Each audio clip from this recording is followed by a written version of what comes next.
Hi, welcome back to my channel. Okay, so in the other videos, we were talking a little bit about how we're taught we're not worthy, right? And this is all about empowerment. Everything about what I want to do for all of us is to empower us. So we need to start with that. We need to go back to the essence of our very beginning. All of, your beginning, my beginning at birth, right? No matter where we're at in the world, no matter what religion was around us or influencing um, how we were raised or whatever, there was a common theme that you're not worthy, right? If you're Catholic, you go through a priest to be forgiven of your sins. If you pray, you're taught to pray and ask God to please give you something, right? Like you're practically begging for it. Like you don't deserve it. You're not worthy. Um, we need to understand that we are worthy. And if we know that it's something that we really need, that we really should have, or even that we really desire or want, that it's okay to ask for it. Like there's nothing wrong with wanting things, needing things, right? At the very basis of our nature, we have wants and needs, and it's okay. It's okay to ask, but it's better to say, this is what I want. It's better to be more clear and precise in saying, this is what I need, not, please, can I have it? Or if you see fit for me to be worthy, make it happen. It can happen. It can really just happen for you. It really can. So, first, I want you to understand that you are worthy, that you are beautiful, that you are a co-creator, that God put his image in you so that you could go forth and multiply. And that didn't just mean go have babies, right?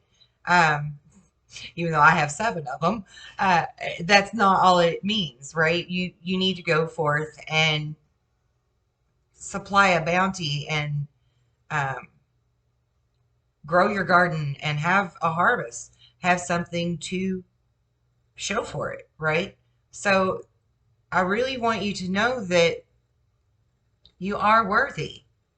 You're a beautiful soul, regardless of any mistake you may have made in your past, regardless of anything that you've been through. You're beautiful. You're beautiful. You're worthy. And it's okay to tell God or the universe what you want and what you need. You don't have to ask or beg. Just be very clear, very thoughtful, think it through. Be careful of your thoughts.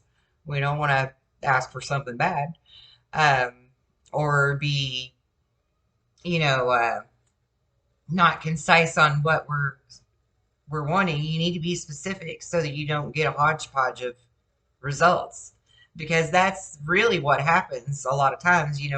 We say a prayer, or we say, I would like, if you, okay, let me just stop right there and just say, for example, let's say I pray for abundance. What's that mean? What does that mean, really? Abundance. What does it mean to you? You need to be specific in what that means, because if you're just praying for abundance, you could get an abundance of negativity. You could get an abundance of crappy people in your life, right? You could get you can get an abundance of anything, literally anything. So you have to be concise and precise about what you want, right? Be careful of your thoughts and be clear on your desires and your needs when you speak to God, when you speak to the universe. Be very, very clear. Okay? So that's the first thing I want to talk to you about. And breath. Breath is so important. Like, I know I've mentioned this before, but I'm really going to drive that home with you. You've got to understand breath is essential. What is breath? Breath is how we live. If we don't breathe, we can't live, right? So breath is very, very important in this process, in understanding what you need to do. to get from where you're at now to where I am. It's all in the breath. It starts with the breath. That's your foundation that you're going to build your house upon. Okay? And real quick, talking about houses and foundations, you know, it says in the Bible, and I know I refer to Christian stuff a lot, and that's merely because the majority of the people that are going to be listening to me have some type of Christian foundation. And all dogma, all religion has to be um, set on a back burner and then eventually gotten rid of in order to be of your full potential. So forgive me for using Christian examples more often than others, but that's what I'm more familiar with, and that's what most people are more familiar with. And I'm not picking on Christians, and I'm not trying to exclude other religions, because frankly, all religions are important. They all have very good messages and very good morals and ways for people to live. But they also have ties to the bondage and the enslavement and hiding the truths from us and keeping us from owning our own power. So we have to realize that, okay? And now what I was going to get to with the house and the foundation is that Jesus says, or it says in the Bible, that the temple of God is within you, okay? And then we have temples, right? Sorry, my phone is going off. I should turn that off. Um, our temples on each side of our head are the pillars that are on each side of our pineal gland, which is in the center. Like if you go through there, it lays between the temples, right? It lays right in the center. That's your seat of God. Your pineal gland is how you connect to the universe. It's how you connect with each other. It's how we are able to create through thought. I mean, our pineal gland is very, very important to us. So treat your body as a temple, and remember that your third eye, your pineal gland, is your throne to connect to God, to connect to source, the universe, whatever you want to call it. And that needs to stay healthy. You know, we will later on, we'll get into the ways to clear that and keep it clean and all of that. And I'm sure that there's a lot of you that are aware of the chemtrails and the fluoride in the water and the toothpaste and, you know, all these things that are calcifying your pineal gland. So we'll get into that later, but I want to first build your foundation strong. I need you to understand how it works and why it works. And that starts with the pineal gland that's in your temple, your house of God,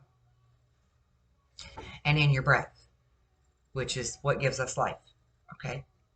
So I have a few notes we're going to go through with the breath. And I've put my glasses on because I can't see without them to read. So forgive me for that.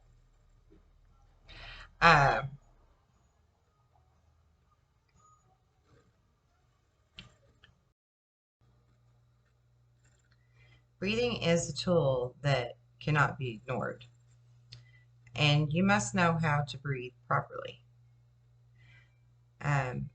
You must master your breathing more than anything else, because it has this incredible ability to ground you, enliven you, enlighten you, awaken you, and empower you. The bottom line is that breathing will help keep your ego consciousness safe and secure when you're taking those first few toe dips into the depths of consciousness, okay? In order to see what lies beneath the surface, we need to feel safe and calm. And going into the unknown is scary, just like we talked about earlier. So breath is very important in order for you to step into the unknown in your subconscious and step into universal space without it being overwhelming or scary, okay? Not that there's anything to fear there except fear itself, but It happens. People are scared. They get nervous and they get, they pull back in to their self instead of allowing their soul to step outside the body and take an adventure. It'll retreat back into the body where it feels safe. So we're going to take 10 deep breaths, okay? Um,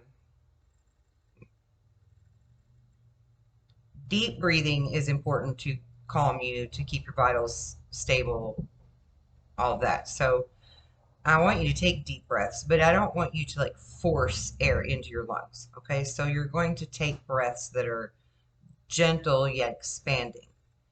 Um, take in as deep of a breath as you possibly can, expand your lungs as full as you can, and then exhale completely out so that you remove all of the air in order to breathe in a nice, full, deep breath again.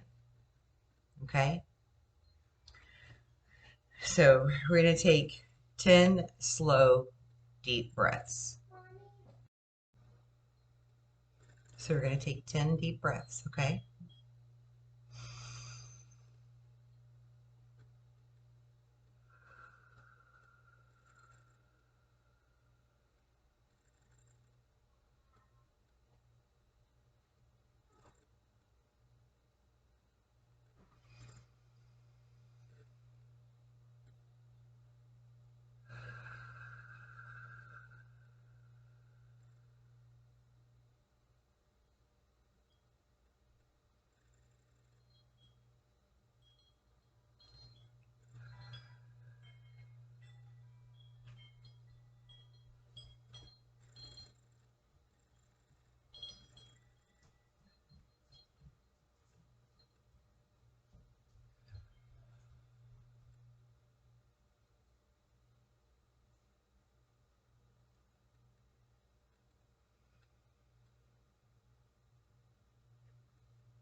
Okay, 2 more.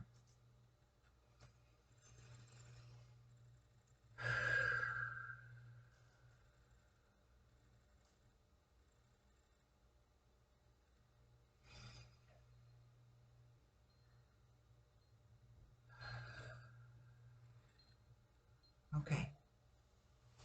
Now, at the very minimum, when you took those deep breaths, you should have noticed the increase in oxygen in your brain, right? Which is your mental alertness. Um, After a long, stressful day, it's important to just sit down and relax and take some nice deep breaths.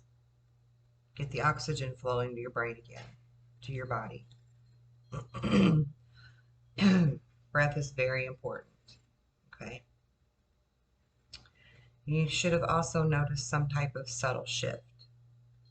The shift would depend on what you've just been through.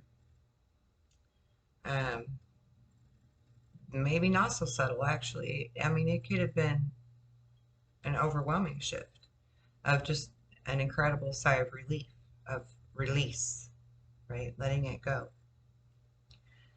So it just depends. Different things for different people. The truth is, how you're going to experience the shift is really just going to depend on what you're shifting out of or into.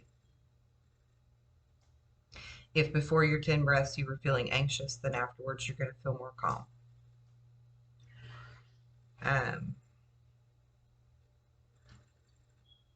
if before you were breathing you were feeling buzzy and ungrounded, then afterwards you would have shifted to a more grounded and calm state of being. Before you were lacking presence in the moment. To focus on your breath, you're actually acknowledging presence. You're being very present in the moment, which is important. The shift is always going to depend on you and what you were going through in that moment. So some shifts are going to be subtle and some are going to be more intense. I think you must realize that you control the direction of this shift, just like you control your breath. So if you want a calmness, that's what you're going to get. If you want joy and happiness, then that's what you can shift to as well. Okay? And you can say to yourself, I want it, I want calm. You know, breathe deep and say, I wish to calm down. Um, you know, the universe is there to create the intent that we put out. So whatever you need in that moment, just, you know, say your intent. Get it focused and specify what your intent for this breathing is. Okay? And it works. And it's really that simple. That's all you have to do. So, and like I can't overestimate the importance in breathing. And as you progress and go through your awakening process in the next few days and weeks ahead, breathing is going to be a very important exercise for you. So you really do need to practice it. It works. It's physiological. It's primordial. And it's deep magic. Like, really. The magic is programmed into core reality of your body and your mind. So let's learn to do that, okay? And don't let the simplicity of this exercise fool you. It's simple, but it's really quite powerful. So no matter how prosaic it might become, again, I cannot overestimate the importance of breath, okay? The high truth is breathing is primordial. So breathing is archetypal. Breathing is divine. If you want to get right down to it, breathing is the first act of creation. So breathing is what the original mundane consciousness, mundane consciousness, the original spark of light did upon deciding to create.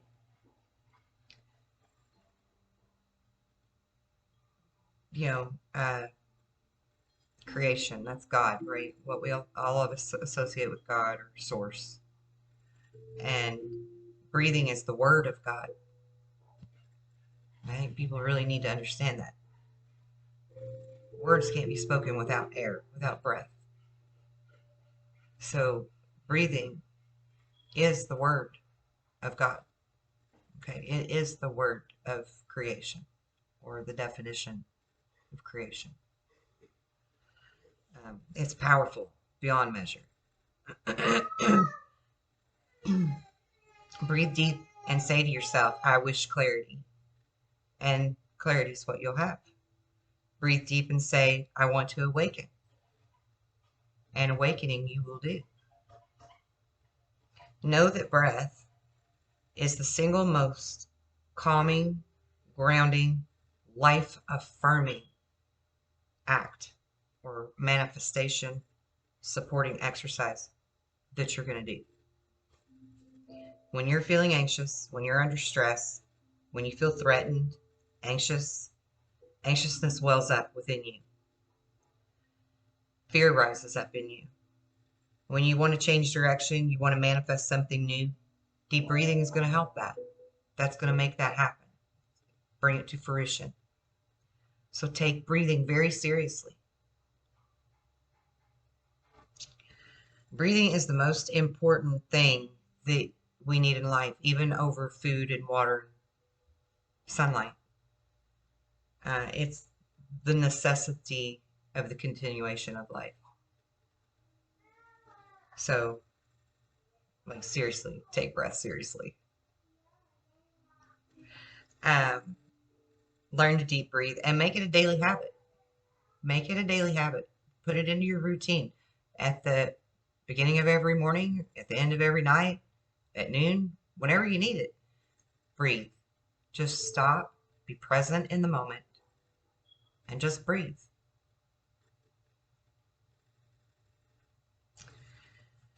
It's powerful beyond measure.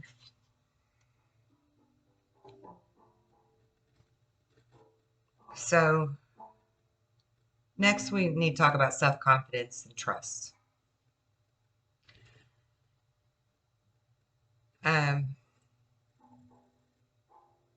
The good breathing practice is important on all levels of spiritual awakening and empowerment. But you also have to learn to trust yourself, your higher self, your higher realities, your intuition, that gut instinct, that voice in your head, right? Learn to trust that. Because it's really, honestly, the truth, the epitome of truth. It's always going to give you truth for you, always. So trust your instincts. Trust that voice. Trust that spidey sense, right? That knowing, but not knowing how you know. Don't let your logical mind fool you into thinking you need some kind of evidence of this thought. Trust it. Really trust it. The evidence will come to you in time. Don't let it talk you out of trusting it. Um,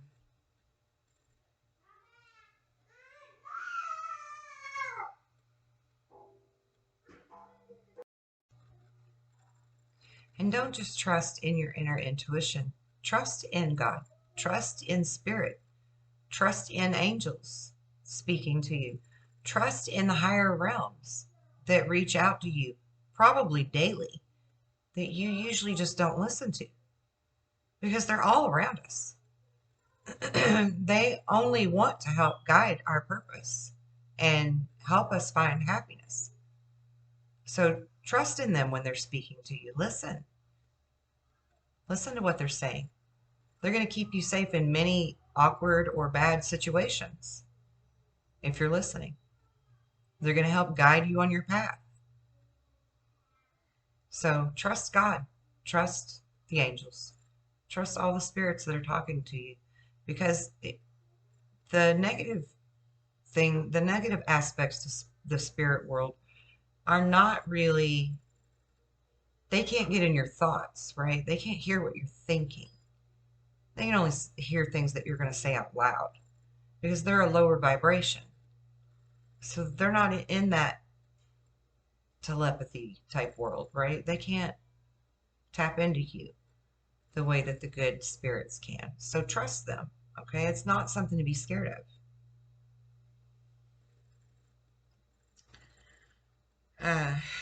Let's see where I'm at here in my notes.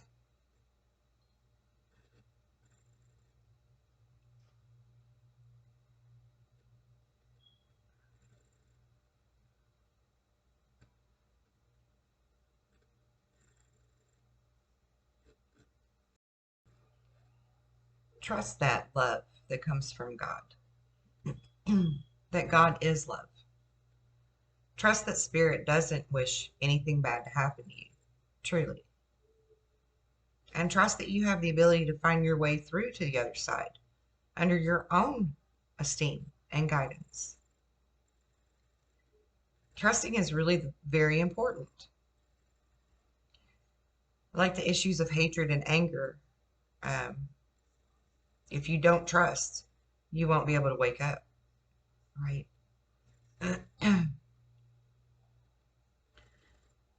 You might ask me why. Well, you can understand why if you consider that the ugly way that spirituality has been taught to us,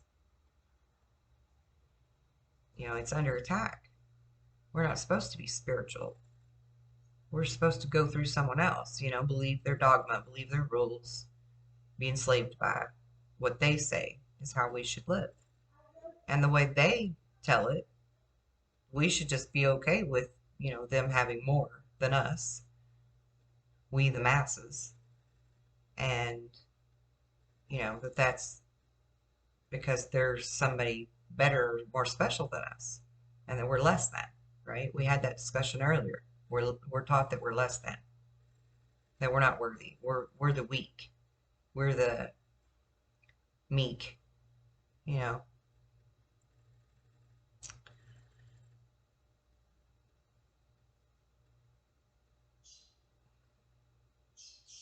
I mean, even like with religion, we're told all these different stories about, the getting cast out of the Garden of Eden and because we sinned, right? And um, here's my take on the Garden of Eden. I think Adam and Eve, they were born naked, just like everyone else.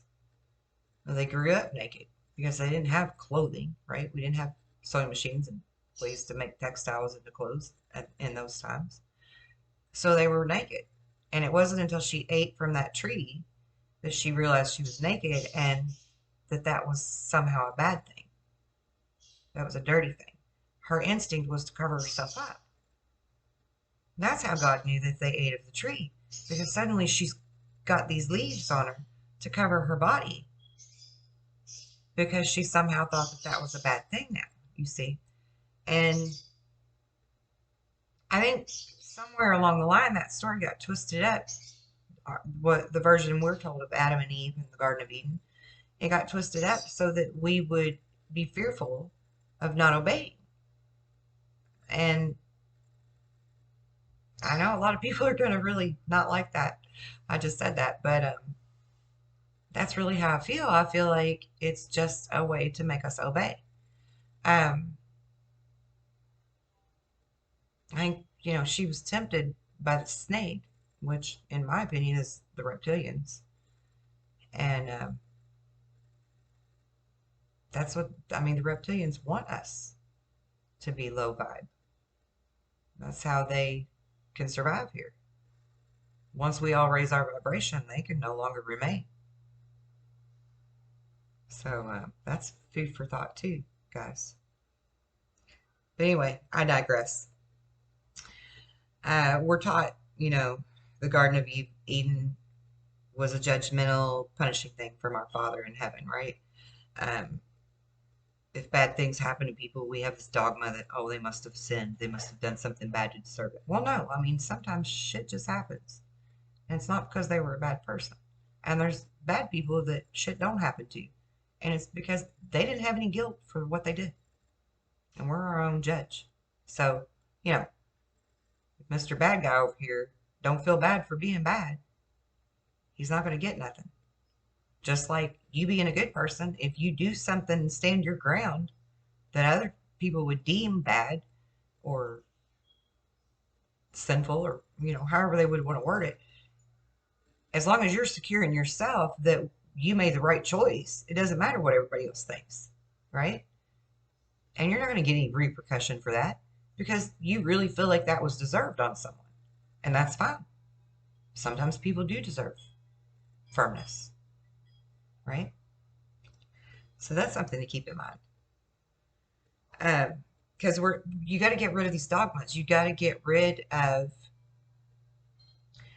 this feeling of guilt, this feeling of self-doubt and lack of self-worth. We have to get rid of every bit of it. We've got to shed those old religions. We got to shed those old dogmas. We got to shed those old beliefs of what we're worthy of in order to move forward, in order to embrace who we really are. It's out with the old, in with the new, right? It's that tarot tower moment for all of it. So, moving right along.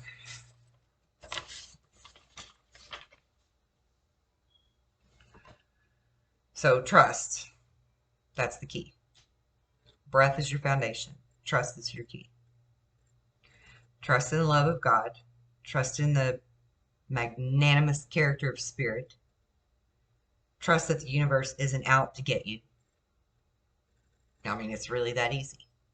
Okay? All you have to do is overcome your decades worth of indoctrination. Not a big deal, right? But you'll do it in time. I promise. Even I had to shed old dogmas. I mean, it's not like I just came here to this planet and, skipped through it free and easy. There were lots of trials and tribulations and terrible things I had to go through to be the person I am for you. And that's okay. Because if I can get through it, so can you. That's my promise to you. Okay. Um, for those of you that consider yourself outside the influence of traditional religious dogma, don't think you're really off the hook. Just because you weren't raised with a religious background, just because you renounced the twisted beliefs at an early age, doesn't mean that you're immune from the dogma, excuse me, or the fear. My voice is freaking out. Not only may the fears have been stored deep inside of your mind uh, while you were pre-verbal or in another lifetime, there are other sources of fear that have nothing to do with religious sentiment at all. The truth is that scientists and others of a more rational persuasion can just as easily be terrified of the waters of consciousness as any fundamental Christian. Okay? The truth is that as born and or bred atheists, you were also taught to mistrust and even fear the spiritual worlds, sorry. Words too, but worlds is what I meant. The truth is that atheists are taught to be judgmental and dismissive towards spiritual experiences.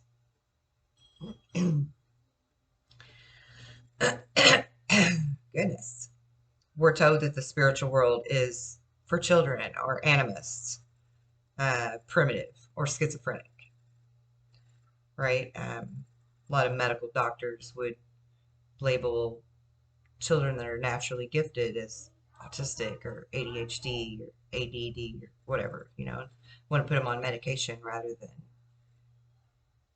embrace who they are. We don't currently have a society that honors the gift, like Einstein said. My favorite quote of Einstein. Um, Let me see if I can say it without messing it up.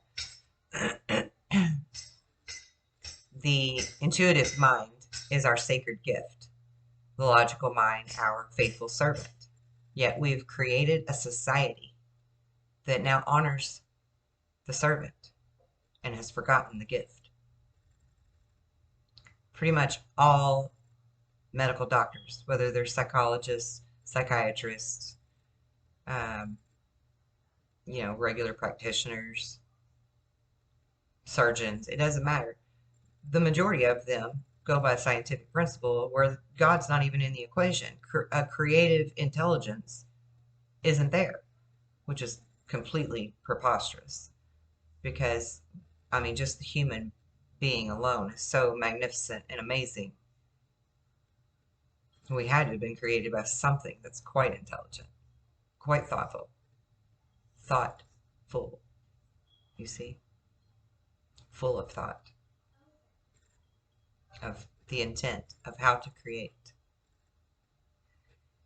And so the two worlds need to bridge, and we are going to be the bridge between those two worlds, religion and science.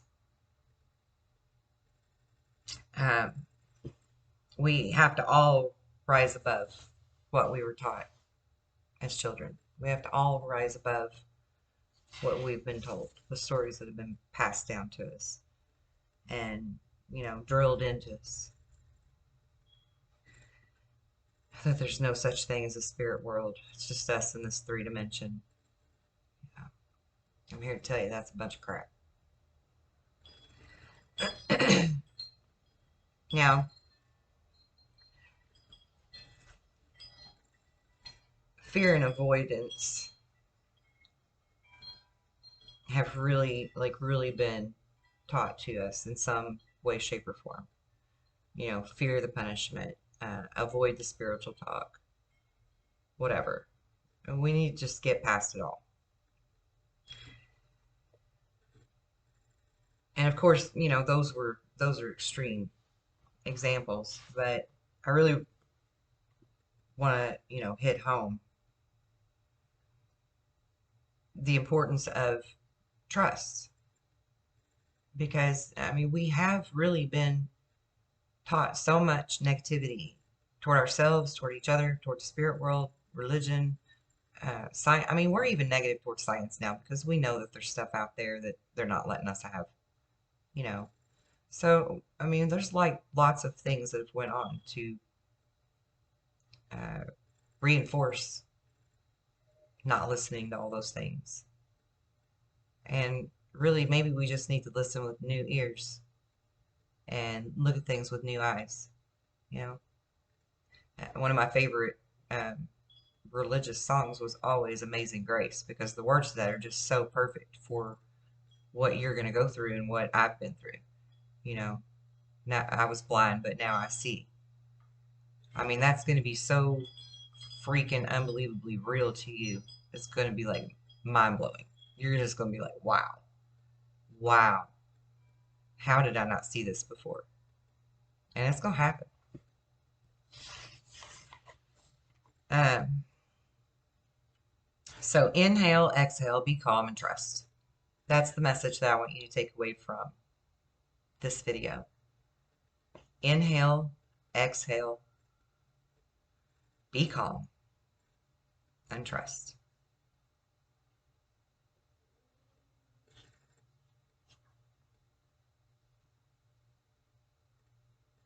I think I'll leave it there for now and let you think about all that. I don't want to give information overload. I have so much to tell and so much to share. And I'm a very like get it out there kind of person. So I'm really trying to like rein it in and keep it in check so that I don't overwhelm you all or overload you with information all at once.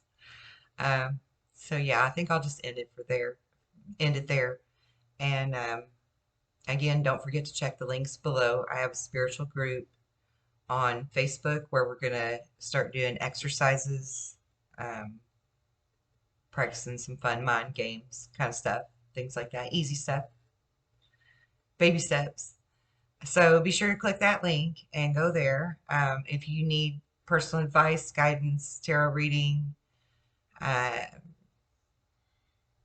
night sashes to help you sleep, dream sashes to help you sleep better, protection talisman, sigils created, need to know more about a poltergeist or something going on around you, email me in the link below.